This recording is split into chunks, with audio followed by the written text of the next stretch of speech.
औज़ुबिल्लाहिमिनश्शैतानिर्रजीम बिस्मिल्लाहिर्रहमानिर्रहीम रब्बि इश्रह ली सदरी वयस्सिर ली अमरी वहलुल उक़दतम मिन लिसानी यफ़क़हू क़ौली रब्बि इश्रह ली सदरी वयस्सिर ली अमरी वहलुल उक़दतम मिन लिसानी यफ़क़हू क़ौली। अच्छा, इंटरव्यू की प्रिपरेशन के हवाले से आज हमारा पांचवा क्लास है और जितने भी क्वेश्चन आ रहे हैं टाइम टू टाइम मैं उसको टैकल कर रहा हूँ और उसको टाइम टू टाइम सॉल्व कर रहा हूँ। दो तीन थोड़ा मैं बिजी था और फिर इलेक्ट्रिसिटी का थोड़ा इशू था यहाँ पर, बारिश बरस गई थी, डेट्स वाई कुछ टेक्निकल प्रॉब्लम आ गए थे। ठीक है। जो क्वेश्चन पूछा गया है के P P S C interview headmaster के इंटरव्यू में, वो है ब्रेन स्टॉर्मिंग। ठीक है। जिस तरह हम कहते हैं ना, स्टॉर्म किसे कहते हैं? तूफान को। ठीक है। ब्रेन कहते हैं दिमाग को। ठीक है। जिस तरह ये एक दिमागी तूफान होता है, इसमें इस तरह होता है कि ग्रुप ऑफ पीपल होते हैं।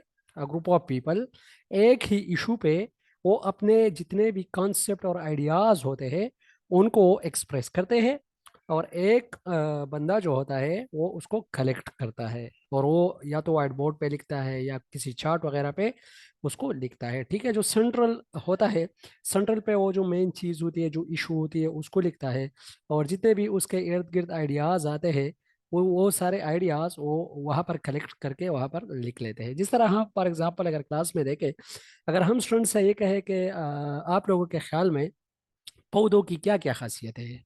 ठीक है। तो अभी एक बच्चा कहेगा कि पौधों का जो रंग है वो सब्ज होता है, पत्तों का। दूसरा कहेगा कि पौधों में लकड़ियां होती है। फिर कहेगा कि पौधों में कुछ छोटे होते हैं, कुछ बड़े होते हैं। तो छोटी छोटी चीजें जो है ये आएंगे, और आपने उनको उन आइडियाज को लिखना है बोर्ड के ऊपर या चार्ट के ऊपर या किसी भी डिस्प्ले चीज के ऊपर। ठीक है। तो लास्ट में आपने फिर सबको सम करके उसका एक कंक्लूजन देना है। This is called brain storming. ठीक है।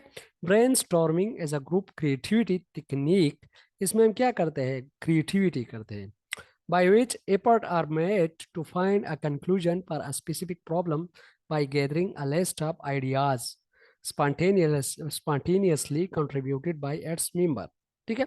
एक ग्रुप ऑफ पीपल होते हैं, हम कोशिश करते हैं कि किसी भी प्रॉब्लम का जो है सोल्यूशन उससे निकालें। फॉर एग्जांपल, अगर हम एक ग्रुप बना लें और उनसे ये कहे कि आजकल ये जो महंगाई है इसको हम किस तरह कम करेंगे, तो अभी टेक्नोक्रेट्स है या हमारे साथ जो है इंटेलेक्चुअल्स है, एक एक अपना अपना आइडिया देता है, तो उसी आइडियाज को हम लिखेंगे और बाद में क्या करेंगे, उस पर एक कंक्लूजन जो है वो बनाएंगे। ठीक है। तो ब्रेन स्टॉर्मिंग एक ऐसा अमल है, it is a group creativity technique by which efforts are made to find a conclusion for a specific problem by gathering a list of ideas spontaneously continued contributed by its member। ठीक है। अगर आप लोगों से पूछा जाए तो simple आप लोगों ने जस्ट ये रूट मेमोराइजेशन नहीं करनी। तो brainstorming is a process in which there is one idea or one theme or one concept around which there are many concepts come and we gather from the members or the group members। ठीक है। तो इसी तरह के मतलब एक issue होगी और उस पे जितने भी आप आइडियाज देते हो दिस कॉल्ड ब्रेन स्टॉर्मिंग। इसके कुछ टाइप्स भी है, लेकिन इंटरव्यू में यही चीज पूछी गई, इंशाल्लाह उसको हम जनरल क्लास में डिस्कस करेंगे। ठीक है। अच्छा, ब्लेंडेड लर्निंग क्या है? ब्लेंडेड लर्निंग ये है कि जब हम online learning plus physical environment, जिस तरह ये बच्चे स्कूल में आते हैं फिजिकली, अगर हम इसके साथ साथ इसको ऑनलाइन भी फैसिलिटी जो दे तो इसको हम ब्लेंडेड लर्निंग कहते हैं। जिस तरह आजकल केपी में जो हमारे टीचर्स हैं उनके इंडक्शन प्रोग्राम स्टार्ट है, तो वो जो मॉडल फॉलो हो रहा है वो ब्लेंडेड लर्निंग का मॉडल ही फॉलो हो रहा है। अगर आप लोग उसके बुक देख लो तो उसी बुक के फ्रंट पेजेस पे बिल्कुल ही लिखे है कि this model is totally the reflection of blended learning. ठीक है। तो वहां पर इसलिए लिखा गया है कि साथ में आपको एक टेबलेट मिलता है और उसी टेबलेट के साथ आपको बुक्स भी मिलते हैं। तो वो जो बुक्स होते हैं आपको क्लास में फिजिकली पढ़ाए जाते हैं, और वो जो ऑनलाइन चीज़ें होती है, जो आपके टेस्ट होते हैं, आपकी जो असेसमेंट और आपकी जो फिर इवोल्यूशन होती है लास्ट में, तो सारी चीज़ें ऑनलाइन पिशावर और एबटाबाद जो directorate of curriculum and teacher education है वहाँ से कंट्रोल होती है। ठीक है। तो ब्लेंडेड लर्निंग हम किस तरह डिफाइन करेंगे? Learning online and physically in both environment at a time. जब एक ही टाइम में हम ऑनलाइन और फिजिकली दोनों एनवायरनमेंट को टच करें और उनसे लर्निंग करें तो this is called blended learning. ठीक है। इसके कुछ भी टाइप्स है, इंशाल्लाह उसको भी हम पढ़ेंगे। एक है फ्लिप्ड लर्निंग। फ्लिप्ड लर्निंग ये है कि जिस तरह एक बंदा स्कूल में क्या करेगा, प्रॉब्लम सॉल्व करेगा अगर उसको कोई मसला है, और जितने भी उसके उसकी रीडिंग है वो घर में करेगा, घर में पढ़ाई करेगा। और फिर आके क्या करेगा, जो स्कूल होगा, स्कूल में वो जितने भी उसके इश्यूज होते हैं, फॉर एग्जांपल एक बच्चा है, उसको कोई क्वेश्चन में मसला है या किसी चीज़ में मसला है, तो आके क्या करेगा फिर स्कूल में उसको सॉल्व करेगा, तो उसको फ्लिप्ड लर्निंग कहते हैं। लेकिन ब्लेंडेड लर्निंग जो है ये है कि उसमें हम फिजिकल और ऑनलाइन दोनों एनवायरनमेंट को क्या करें, इंक्लूड करें। ठीक है। अच्छा, बोर्डिंग स्कूल, बॉर्डर से मुराद वो स्टूडेंट होते हैं जो ज़्यादातर हॉस्टल में रहते हैं। जितने भी स्टूडेंट हॉस्टल में रहते हैं तो उसके लिए हम बॉर्डर का वर्ड भी यूज़ होता है, यूज़ करते हैं। ठीक है। तो बॉर्डर जो है, बॉर्डर वो स्कूल होते हैं जिसमें प्रॉपर हॉस्टल्स होते हैं, और उसी के साथ साथ हॉस्टल में उनके लिए खाना तैयार होता है, मील तैयार होता है, और साथ साथ उसके लिए कुछ मिस वगैरह का भी प्रोग्राम होता है। तो बोर्डिंग स्कूल वो स्कूल होते हैं जिसमें हॉस्टल या लिविंग की फैसिलिटी अवेलेबल है। जिस तरह हमारे ये जो कैडेट कॉलेजेस है जितने भी है, उसमें ज़्यादातर जितने भी लोग होते हैं तो जाके वहाँ पर लेते हैं, ठीक है, अपना एजुकेशन हासिल करते हैं। और इसी तरह और भी हमारे कुछ फाउंडेशंस है, जो यतीम खाने हैं, और इसी तरह के जितने भी ये स्कूल्स है, लर्निंग सेंटर्स है, ये सारे हमारे बोर्डिंग स्कूल्स में आते हैं। तो boarding school which provide accommodation and meals for people during term times. मतलब जो टाइम्स है, टर्म टाइम्स है, उसी टाइम के अंदर उनको खाना भी मिलता है और उनको रिहाइश का सहूलत भी मिलता है। This called boarding schools. ठीक है। अच्छा, डिफाइन सुपरविजन। सुपरविजन के बहुत ज़्यादा डिफिनीशन हो सकते हैं, ये मैंने पढ़ाया भी है आप लोग को जनरल लेक्चर में। लेकिन इसके ये जो सैम्पल सी डिफिनीशन है, a professional support which enable someone to be motivate, guide and self directed. ठीक है, बहुत ही अच्छी डिफिनीशन है। अ प्रोफेशनल सपोर्ट, सुपरवाइजर जो होगा एक प्रोफेशनल बंदा होगा, which enable someone to be motivate, motivation देगा, गाइड गाइड करेगा, एंड सेल्फ डायरेक्टेड। और सेल्फ डायरेक्शन, तीन चीजें होगी सुपरविजन में, इस डिफिनेशन में। सुपरविजन एक ऐसा अमल है जिसमें हम एक बंदे को इस काबिल बनाते हैं कि हम उसको मोटिवेट करें, उसको गाइड करें, और वो सेल्फ डायरेक्टेड बन जाए। ठीक है। तो दिस इज समथिंग सुपरविजन। ठीक है। अच्छा, व्हाट इज डिसिप्लिन पूछा गया है। Subjection to authority, obedience to rules and regulations of the organization. Subjection to authority, जो भी अथॉरिटी है उसके आगे आपने अपने आप को सरेंडर करना है, this is discipline. Obedience to rules and regulation of the organization for the purpose to achieve the attend goal of the organization. इस तरह भी आप लोग कह सकते हो, अगर दो तीन वर्ड और भी ऐड कर लो। For the purpose to attain the goals or the objective of the organisation. ठीक है। सब्जेक्शन टू अथॉरिटी है, obedience to rules and regulation of the organisation है। तो ये सारी चीज़ें हमारे पास आ जाती है डिसिप्लिन के अंदर। ठीक है। डिसिप्लिन के तीन पर्सपेक्टिव मैंने आप लोग को पढ़ाए भी है। एक है ट्रेडिशनल व्यू। ट्रेडिशनल व्यू में इस तरह है कि जिस तरह आप किसी को बाय पनिश करके, बाय फोर्स किसी को कंट्रोल करते हो, ठीक है, तो दिस इज समथिंग ट्रेडिशनल। फिर उसके बाद जो है दूसरा, वो है मॉडर्न। मॉडर्न में इस तरह है, कोऑपरेटिवली स्टूडेंट को भी इन्वॉल्व करके, और आप खुद भी अपने लिए रूल्स रेगुलेशन सेट करते हो, दिस इज कोऑपरेटिवली, जिसको हम मॉडर्न कहते हैं। और एक है सेल्फ डिसिप्लिन, ये तीसरा पर्सपेक्टिव है। सेल्फ डिसिप्लिन का मतलब यही है कि एक बंदा खुद ही इसके काबिल हो कि बिल्कुल ये ज़रूरत ही ना हो कि आपने उसको कंट्रोल करना है थ्रू फोर्स और थ्रू अदर मींस। ठीक है। तो सेल्फ डिसिप्लिन जो है, this is the best perspective. क्योंकि एक बंदा सेल्फ डिसिप्लिन तक पहुंच जाता है तो जाहिर बात है जहाँ भी होगा वो डिसिप्लिन का ख्याल भी रखेगा, और वो वेल डिसिप्लिन लाइफ जो है वो गुजारेगा। ठीक है। अच्छा, किसी का कोई क्वेश्चन कंफ्यूजन तो नहीं? मेरे ख्याल में स्टूडेंट बहुत ही कम है आज, दो तीन दिन हम डिस्कनेक्ट रहे, दैट्स वाई। चलो कोई बात नहीं, स्टूडेंट एक हो दो हो, हमने तो पढ़ाना है, और इंशाल्लाह आगे हम इसी तरह ही इसी कंसिस्टेंसी से चलेंगे। ठीक है। ओके जी, किसी का कोई क्वेश्चन कंफ्यूजन तो नहीं है?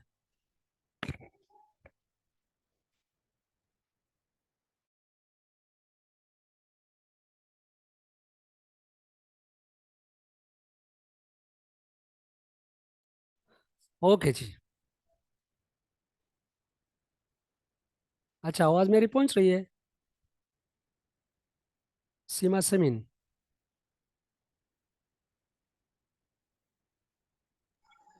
जी सर, क्लियर है आवाज। ओके जी, ओके ओके। अच्छा जी, एक और क्वेश्चन पूछा गया है कि व्हाट इज कोलैबोरेटिव लर्निंग। ठीक है। It is a type of learning where two और more than two people attempt to learn together. जब दो या दो से ज्यादा बंदे या स्टूडेंट इकट्ठे लर्निंग की कोशिश करेंगे तो उसको हम कोलैबोरेटिव लर्निंग कहते हैं। ठीक है। Collaborative learning is a type of learning where two और more than two peoples attempts to learn together. ठीक है, ये तो इजी है। कोलैबोरेटिव लर्निंग में हम क्या करेंगे, दो बंदे या दो से ज्यादा बंदे होंगे और वो दोनों इकट्ठे ही लर्न करने की कोशिश करेंगे। This called collaborative learning. ठीक है, ये डिस्कशन लर्निंग की एक टाइप है। इसमें सर जैसे कि ग्रुप स्टडी होती है। जी जी जी बिल्कुल, ग्रुप स्टडी में ही इसी यही एग्जांपल, परफेक्ट एग्जांपल है कोलैबोरेटिव लर्निंग। जी सर। Okay okay. जी। अच्छा, what is contingency theory of leadership? ठीक है, ये पूछा गया है। और कंटीजेंसी थ्योरी और इसी तरह एक और थ्योरी है जिसको हम कहते हैं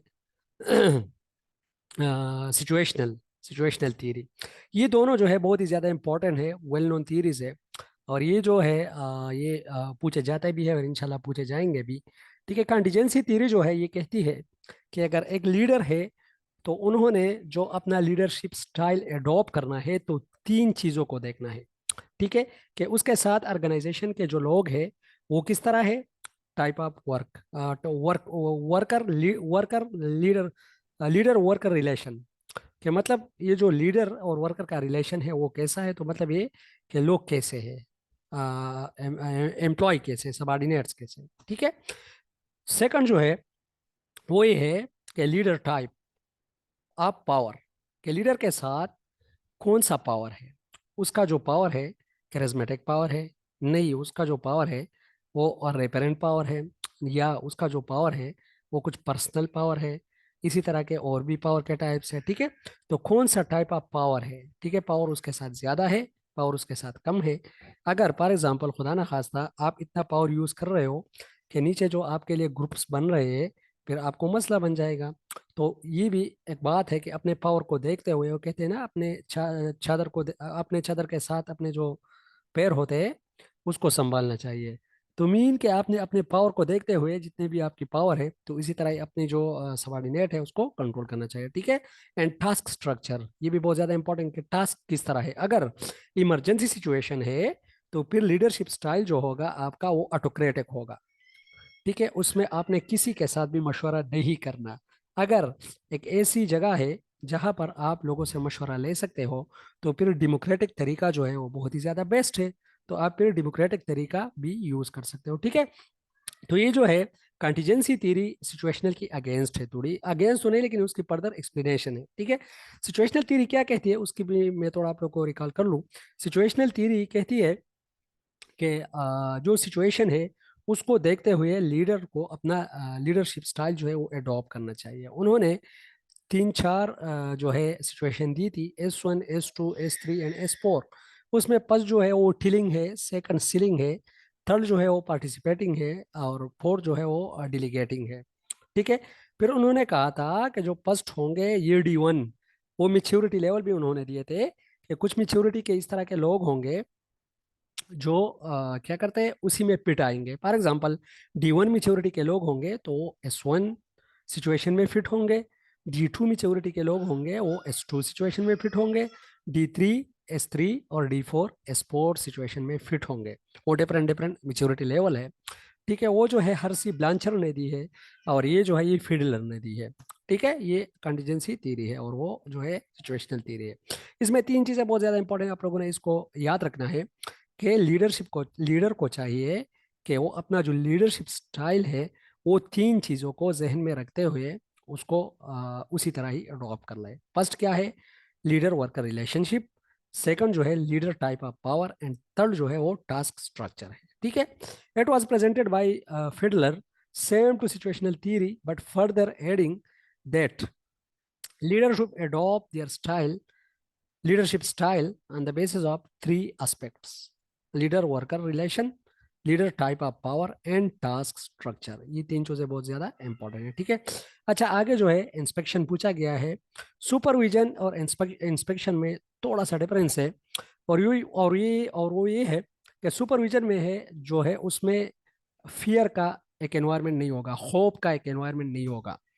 ठीक है, वहां पर आपको सपोर्ट किया जाएगा। लेकिन इंस्पेक्शन में आपके जो डिफिशंसीज है आप जो मिस्टेक कर रहे हो उसी चीज़ों को पॉइंट करने के लिए लोग आएंगे, उसको पॉइंट आउट करेंगे और उसको अपने हाई अप्स तक पहुंचाएंगे।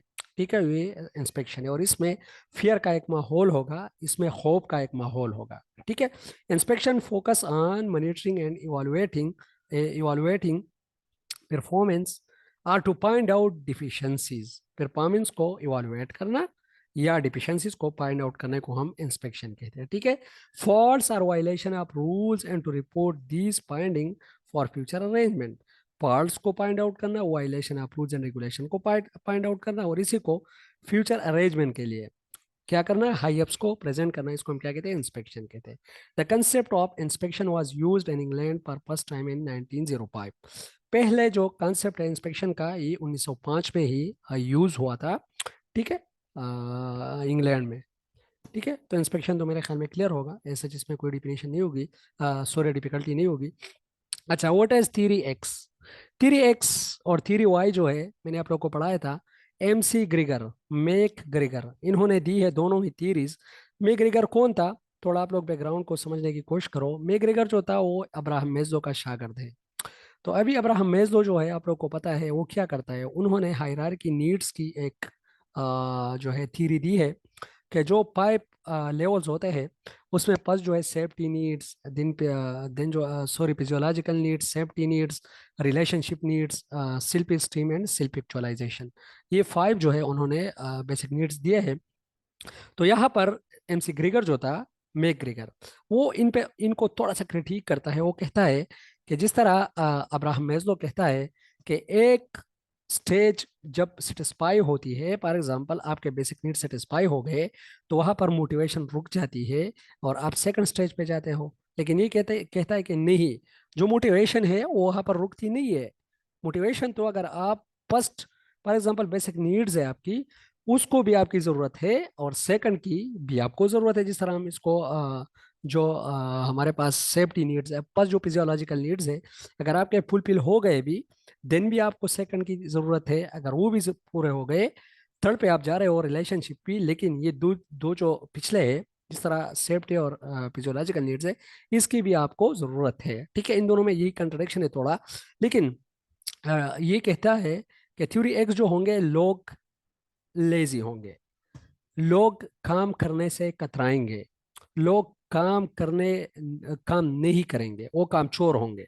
ठीक है, वो काम जस्ट इतना करेंगे कि उनके जो बेसिक नीड्स है, जिस तरह हम फिजियोलॉजिकल नीड्स कहते हैं या सेफ्टी नीड्स कहते हैं, बस वही फुलफिल हो, आगे इनकी कोई ख्वाहिशात नहीं होते। ठीक है, तो क्या होगा, चूंकि लोग इजी है, वर्कर इजी है, सबॉर्डिनेट इजी है, एम्प्लॉयज इजी लेजी है, तो क्या होगा, जो लीडरशिप स्टाइल होगी वो यहाँ पर बॉस कल्चर होगा। यहाँ पर जो लीडरशिप स्टाइल होगी वो रिजिड रूल्स एंड रेगुलेशन होंगे। यहाँ पर जो लीडरशिप स्टाइल होंगी तो वो बिल्कुल ही स्ट्रिक्ट किस्म, ऑटोक्रेटिक टाइप का, फोर्सफुल टाइप का एक स्टाइल जो है वो होगा। ठीक है, तो ये इसी तेरी की बैकग्राउंड है। Presented by McGregor, he was a student of Abraham Maslow. The theory stated that worker are lazy, worker lazy है, they are not motivated, वो motivated नहीं है, they only fulfill their basic needs, they avoid to do work, काम नहीं करना चाहते। This type of people need strict and rigid leadership। जाहिर बात है, काम नहीं करेंगे तो फिर तो इंडस्ट्री जो है वो किस तरह चलेगी और फिर इंडस्ट्री की जो प्रोडक्टिविटी है वो तो इन्हेंस नहीं होगी। लेकिन यहाँ पर जो बॉस होगा, जो लीडर होगा, वो क्या करेगा, जस्ट ऑटोक्रेटिक तरीकों को यूज करके ही बंदों से काम लेगा और वो कंसर्न फॉर पीपल जो है वो कम रखेगा और कंसर्न फॉर प्रोडक्शन जो है वो ज्यादा रखेगा, कि बस जिस तरह भी हो प्रोडक्शन ज्यादा हो। मैंने बिल्कुल ही कंसर्न ऑफ पीपल, पीपल के जो नीड्स है उस पर मैंने बिल्कुल ही फोकस नहीं करनी। ठीक है, अच्छा, यहाँ तक किसी का कोई कंफ्यूजन क्वेश्चन तो नहीं है? Inspection, what is theory X, collaborative learning, contingency theory. जी, ओके जी। What is mean by laissez faire? Laissez faire जो है ये एक फ्रेंच वर्ड है। जी, कोई कुछ पूछना चाहता है या कुछ पूछना चाहती है? नहीं नहीं सर, आगे जाए बस, बिल्कुल ओके, क्लियर है, थैंक यू। ओके जी, ओके। चलो, लेजस्पियर जो है लेजस्पियर एक फ्रेंच वर्ड है और इसका मतलब है लेट देम डू, उनको करने दो। ठीक है, लेजस्पियर में इस तरह होता है, जो बॉस होता है, जो लीडर होता है, वो बिल्कुल ही ध्यान नहीं रखता। अगर रखता भी है तो इसलिए नहीं रखता कि उनको पता है कि उसके जो एम्प्लॉयज है वो वेल मैच्योर्ड और वेल ऑर्गेनाइज्ड और वेल स्किलफुल पर्सन है। ठीक है, तो इसीलिए लेजस्पियर जो है लेट देम डू, उनको करने दो अपने तरीके से। ठीक है, it is a French word which mean let them do. ठीक है, यहाँ पर जस्ट ये पूछा गया है कि व्हाट इज लेजस्पियर। अगर यहाँ पर ये पूछा गया होता कि what is laissez faire style of leadership, तो फिर आप लोगों ने फिर उनसे चीजें उसी तरह ही ऐड करनी है।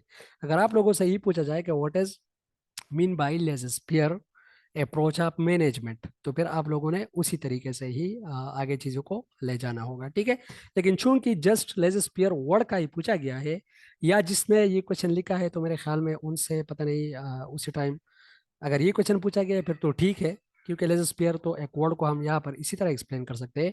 लेकिन अगर ये पूछा गया है कि व्हाट इज लेजस्पियर अप्रोच या व्हाट इज लेजस्पियर लीडरशिप स्टाइल और व्हाट इज लेजस्पियर मैनेजमेंट, तो फिर आप लोगों ने फिर कुछ चीजें जो है फिर ऐड करनी है। ठीक है, तो ये है फ्रेंच वर्ड और इसका मतलब है लेट देम टू डू।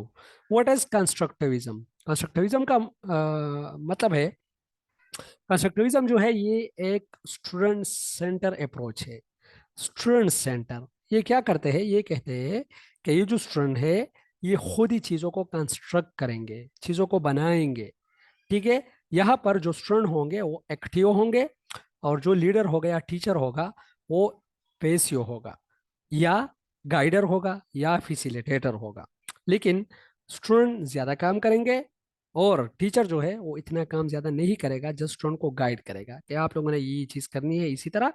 और जिसी तरह हम किसी मॉडल को बनाते हैं, स्टूडेंट से कुछ एक्सपेरिमेंट करवाते हैं, तो हम उसको कहते हैं कि आप लोगों ने इस तरह करना है, फिर इस तरह करना है, और स्टेप उनको बताते हैं, तो वो खुद ही चीज़ों को कंस्ट्रक्ट करते हैं। ठीक है, constructivism is a theory in education which stated that individual or learner do not acquire knowledge and understanding by passively। ये देखो, जो लर्नर होगा उनके साथ ये सूट नहीं करता कंस्ट्रक्टिविज्म में कि वो जो नॉलेज है वो गेन करे, वो हासिल करे किसी तरीके से, पेसिवली, पेसिव तरीके से, perceiving it with in a direct process of knowledge transmission. लेकिन एक डायरेक्ट तरीका जो है ये होना चाहिए जिसमें क्या होगा, लोग इन्वॉल्व होंगे, कंस्ट्रक्ट करेंगे अपनी ही नॉलेज को खुद। ठीक है, तो ये है कंस्ट्रक्टिविज्म। ठीक है, अच्छा, एक्सप्लेन साइकोलॉजी। तो साइकोलॉजी तो हमने स्टार्ट की है इंशाल्लाह। आज शाम को जो हमारा लेक्चर होगा वो पर्सनालिटी पे होगा, बहुत ही इंटरेस्टिंग और वेल जो है बहुत ही ज़्यादा इंपॉर्टेंट टॉपिक है। अगर आप लोग फिर उसको भी ज्वाइन करना चाहो 8:30 और 8:25 के लगभग पे इसी इसी टाइम पे मैं क्लास कोशिश करूंगा कि रख लूँ। पर्सनालिटी क्या है, पर्सनालिटी की थीरीज क्या है, सिगमंड फ्रीड उसमें पढ़ेंगे इंशाल्लाह। फिर साइकोडाइनामिक और साइको एनालिटिकल और आगे जाके ट्रेड थीरीज जो है वो हम इंशाल्लाह कवर करेंगे। और जो डिफेंस मैकेनिज्म है स्पेसिफिकली एना फ्रीड की 10-11 तक, वो भी हम इंशाल्लाह पढ़ेंगे। और जितने भी क्वेश्चन पूछे गए हैं तो ऑलमोस्ट इसी ही क्वेश्चन से इन क्वेश्चन में तकरीबन 10-15 क्वेश्चन आप लोग की शाम का जो लेक्चर होगा उसमें इंशाल्लाह आप लोगों के क्लियर हो जाएंगे। ठीक है, तो अच्छा, साइकोलॉजी क्या है। साइकोलॉजी के डिफिनीशन को अगर हम देखें तो साइकोलॉजी की डिफिनीशन 4 स्टेजेस से गुजरी है, 4 स्टेजेस से। फर्स्ट जो स्टेज है वो ये है कि it is the study of Saul. ठीक है, फिर ये कहा गया कि it is the study of mind, फिर ये कहा गया कि it is the study of consciousness, और लास्ट में ये कहा गया कि it is the study of behaviour. तो आजकल जो डिफिनीशन है इसका मॉडर्न डिफिनीशन वो है it is the study of behaviour. ठीक है, तो psychology as a study of behaviour. अगर वर्ड को हम देखें, psychology as a Greek word, P से जितने भी वर्ड आते हैं ज्यादातर पी से, पी और एच से ज्यादातर, मोस्टली मैं बात कर रहा हूँ। कुछ वर्ड इस तरह है जो इसमें नहीं आते इसी फार्मूले के तहत, लेकिन ज्यादातर वर्ड जो पी और एच से स्टार्ट होते हैं वो ग्रीक होते हैं। ठीक है, तो psychology as a Greek word which mean study of soul, psycho mean soul and logy mean to study or to discuss. ठीक है, तो अच्छा, साइकिंग, यहाँ पर साइकोलॉजी लिखना चाहिए था, थोड़ी सी मिस्टेक हो गई स्पेल में। अच्छा, psychology literal meaning is study of soul, then it was called study of mind, then study of consciousness, and then modern form stated that. अच्छा, यहाँ पर कुछ इरेज हो गए हैं। अच्छा, तो थोड़ा इसको ठीक कर लो। ओके जी। तो फिर कहा गया stated that psychology is the study of behaviour. तो फिर ये स्टडी ऑफ बिहेवियर जो है वो बन गई। ठीक है, तो अभी जो करंट डिफिनेशन है, it is the study of behaviour of a person.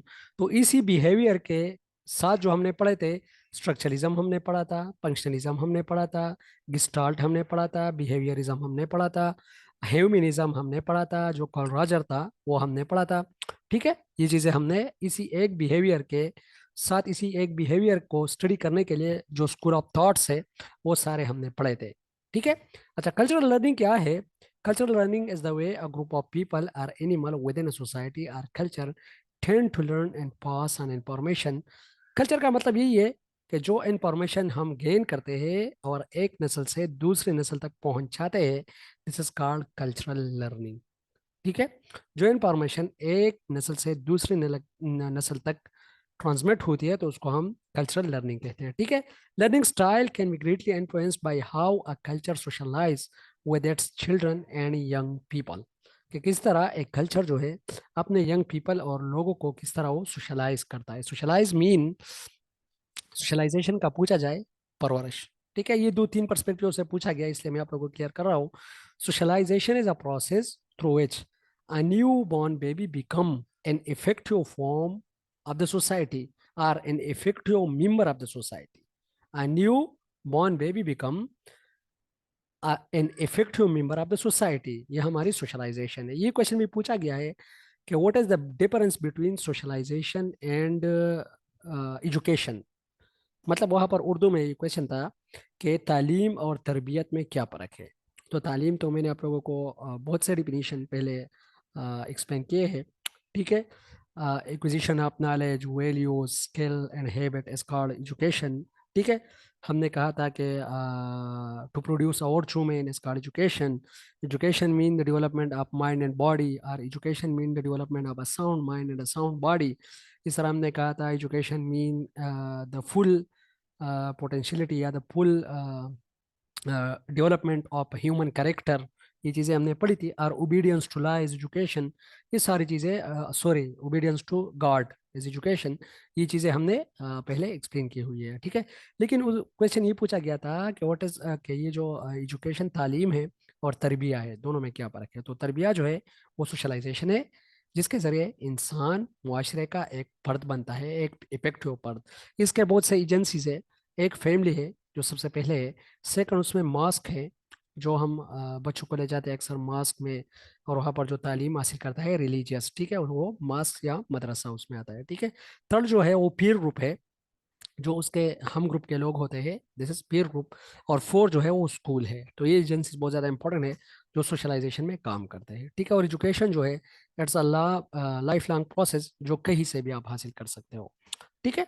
अच्छा, कल्चरल लर्निंग हमने पढ़ा। Explain SNC. एसएनसी क्या है? एसएनसी जो है ये 2013 में स्कूल, सॉरी, करिकुलम काउंसिल, एक इदारा जो है वो कायम हुआ, करिकुलम काउंसिल, 2013 में। ठीक है। फिर उसके बाद 2017 में बलीउर रहमान साहब जो थे, अभी आजकल जो है पंजाब के गवर्नर भी है, तो उन्होंने एक और जो है वो बनाई, करिकुलम के हवाले से एक पॉलिसी भी बनाई, लेकिन वो पॉलिसी जो है फिर बाद में इम्प्लीमेंट नहीं हो सकी। ठीक है, और उन्होंने कुछ चीज़ें रख लिए जिसको हम कहते हैं SNQE। उसको हम कहते हैं स्टैंडर्ड नेशनल, वो तो मैं थोड़ा भूल गया, लेकिन SNQE है। ठीक है, वो इंशाल्लाह मैं आप लोगों को पढ़ाऊंगा 2017 में। वो भी उन्होंने NSQE, मेरे ख्याल national standard for quality education, हाँ इसी तरह ये national standard for quality education. हम इसको MNSQE भी कहते हैं, minimum national standard for quality education. ठीक है, तो इन्होंने बनाए थे और वो थे 7। ठीक है, इनसे पहले भी कुछ चीजें बन गई थी, इंशाल्लाह हम उसको भी पढ़ेंगे। NPSTs, national professional standard for teacher education, जो कि 2009 में बनाए गए हैं, और वो है 10। ठीक है, उसको भी इंशाल्लाह पढ़ेंगे, वो भी बहुत ज़्यादा इंपॉर्टेंट है। तो वहाँ पर जब 2017 में वो बन गई, तो उसके बाद जो है एक IPEMC, inter provincial education ministerial conference, IPEMC inter provincial education ministerial conference वो बुलाई गई। और उसी कॉन्फ्रेंस में ये कहा गया कि हमने एक नेशनल करिकुलम को बनाना है, एक सिंगल करिकुलम को बनाना है, ठीक है, जो कि ऑल ओवर पाकिस्तान में इम्प्लीमेंटेड हो, जिसमें ये ना हो कि ये अमीर का बच्चा है या गरीब का बच्चा है, इस सब के लिए एक करिकुलम, एक असेसमेंट का तरीका, एक जो है बुक, ये सारी चीज़ें बिल्कुल ही सेम होगी, इक्वलिटी होगी, ठीक है। तो national curriculum, single national curriculum 2020 में जो है ये इम्प्लीमेंट किया गया। इमरान अहमद खान नियाजी साहब जो है उन्होंने इसकी इब्तिदा की। और इसका जो फर्स्ट पेज था 2021 मार्च, वो उसी टाइम प्राइमरी लेवल पे वो इम्प्लीमेंट होना था, लेकिन कोरोना की वजह से वो अगस्त में ही इम्प्लीमेंट हुआ, 2021 अगस्त में।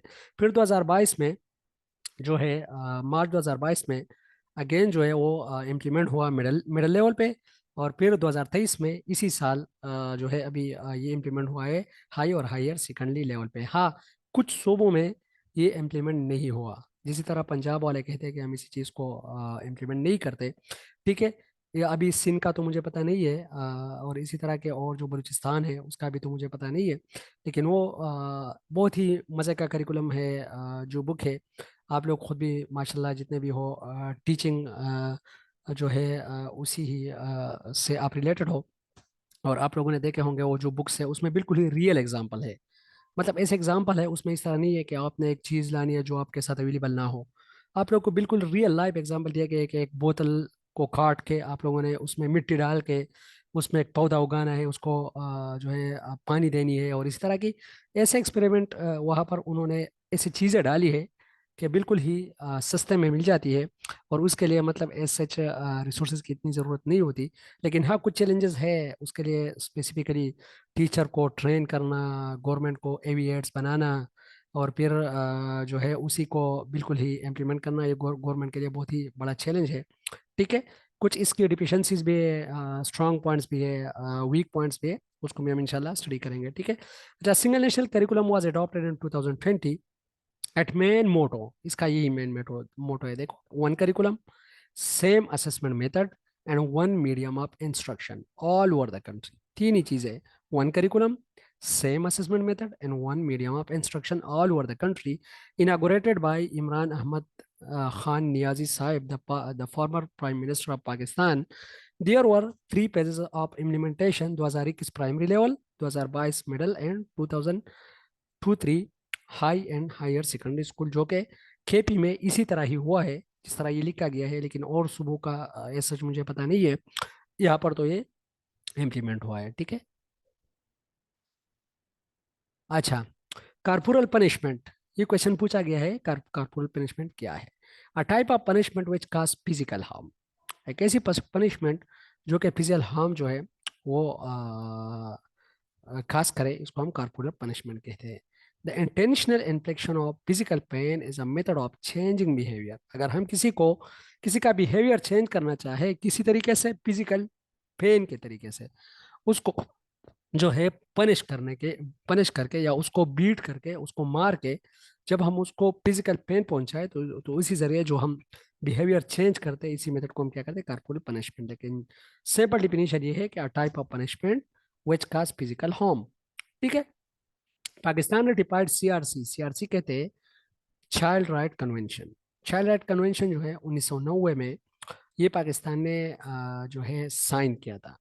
साइन मीन, ये देखो, एक होता है साइन और एक होता है रेटिफाई। रेटिफाई लोग तब करते हैं जब उस पर अमल करना, अच्छा, पहले रेटिफाई करते हैं, फिर उसको बाद जो है वो अडॉप्ट करते हैं। मतलब ये तो सीआरसी जो है 1990 में रेटिफाई हुआ, लेकिन पाकिस्तान ने जो है ऑन द स्पॉट वहाँ पर इस पे काम शुरू नहीं किया किया था, बाद में इस पे थोड़ा काम किया था इन्होंने, ठीक है।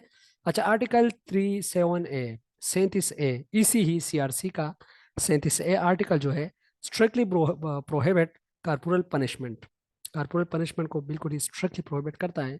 consequences can cause revenge, rebellion, resentment and retreat, ठीक है। मतलब एक बच्चे को जब आप मारोगे या उसको सजा दोगे तो वो आपसे बदला लेने की भी कोशिश कर सकते हैं, वो बाघ भी बन सकता है, और वो जो है आपकी इज्जत भी नहीं कर सकता, या आपको जो है वो इज्जत भी नहीं देगा, या उसी तरह आपको ट्रीट करेगा जिस तरह आप उसको ट्रीट कर रहे हो। तो इसको हम 4 आवर्स ऑफ कॉर्पोरल पनिशमेंट भी कहते हैं। अगर क्वेश्चन पूछा जाए कि what are the 4 hours of corporal punishment, तो ये 4 है। रिवेंज, बच्चा इस पे मजबूर हो जाएगा क्योंकि आपने कॉर्पोरल पनिशमेंट जो है वो स्टार्ट किया है।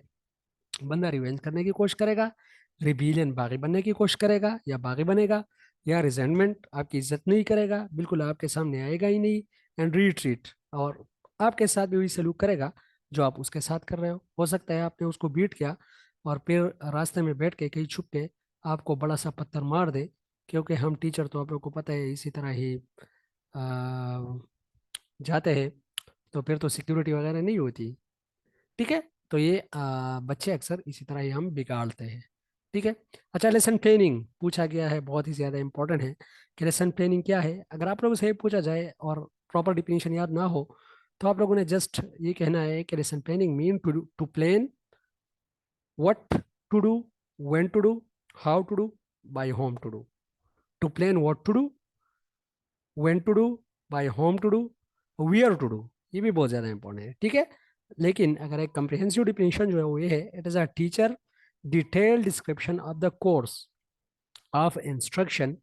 It is a teacher detailed description of the course of instruction of lesson. For lesson, sorry. It is a teacher detailed description of the course of instruction for lesson. Instruction क्या होता है आप लोग को पता है? इंस्ट्रक्शन का मतलब ये है कि क्लासरूम के अंदर जितनी भी चीज़ें आप यूज़ कर रहे हो सबको हम इंस्ट्रक्शन कहते हैं। एज सच वो जो हम टीचिंग करते हैं उसको हम इंस्ट्रक्शन नहीं कहते। उसके अंदर जितने भी आप लोगों के इन्वॉल्व है एविएट्स, उसके अंदर जितने भी आप लोगों के एक्सपेरिमेंट्स, प्रोजेक्ट्स, होमवर्क, ये सारे इंस्ट्रक्शन के अंदर ही आते हैं। ठीक है। तो जो इंस्ट्रक्शन टीचर करता है देने के लिए, जो प्लानिंग करता है, तो उसको हम लेसन प्लानिंग कहते हैं। ठीक है। What to do, how to do and when to do, ये चीजें बहुत ज्यादा इंपॉर्टेंट है इसमें। अच्छा, 4 पीस, 3 पीस, 5 पीस, 5 पीस, ये सारे बहुत ज्यादा इंपॉर्टेंट है। लेसन प्लानिंग में दो बंदों ने बहुत ज्यादा काम किया है। एक को हम कहते हैं हर्बर्ट स्पेंसर, और एक को हम कहते हैं मोरिजन। ठीक है। तो ये जो मोरिजन और हर्बर्ट स्पेंसर है, इनके भी आप लोगों ने जो टिप्स है वो बिल्कुल ही फिंगर टिप्स पे याद करनी है। हो सकता है आप लोगों से पूछे जाए। ठीक है। It is a teacher detail description of the course of instruction of lesson, or it is a plan of lesson of what to do, how to do and when to do. ठीक है। 4 piece क्या है? Preparation, presentation, practice and production. Preparation, presentation, practice and production. ठीक है। ये है 4 piece. आगे जो 3 पीस है, प्रिपरेशन, प्रेजेंटेशन, ये देखो जो प्रिपरेशन स्टेप है, फर्स्ट स्टेप वो इसमें मिसिंग है। सेकंड से स्टार्ट हुआ है प्रेजेंटेशन, प्रैक्टिस एंड प्रोडक्शन। ठीक है। तो ये 3 पीस है। 5 पीस क्या है? इंगेज, एक्सप्लोर, ये एक्सप्लोरर का है लेकिन ये एक्सप्लोर है। ठीक है। Explore, explain, elaborate and evaluate. ठीक है। ये 5 पीस है। 5 पीस जो हर्बर्ट स्पेंसर ने दिए है, ये 5 पीस है, ये हर्बर्ट स्पेंसर ने दिए है। प्रिपरेशन, प्रेजेंटेशन, कंपेरिजन और एसोसिएशन एंड जनरलाइजेशन। ये बहुत ज़्यादा इंपॉर्टेंट है, पूछा जा सकता है। लेकिन एज सच अगर आप लोगों से लेसन प्लानिंग के बारे में पूछा जाए और आप इसको एज अ एग्जाम्पल के तौर पर भी पुट करो कि जिस तरह मोरिजन ने इस तरह कहा है और हर्बर्ट स्पेंसर ने इस तरह कहा है, तो इंशाल्लाह ताला जो मार्क्स होंगे वो आपको अच्छे मिलेंगे। ठीक है। तो 5 पीस क्या है? Preparation, presentation, comparison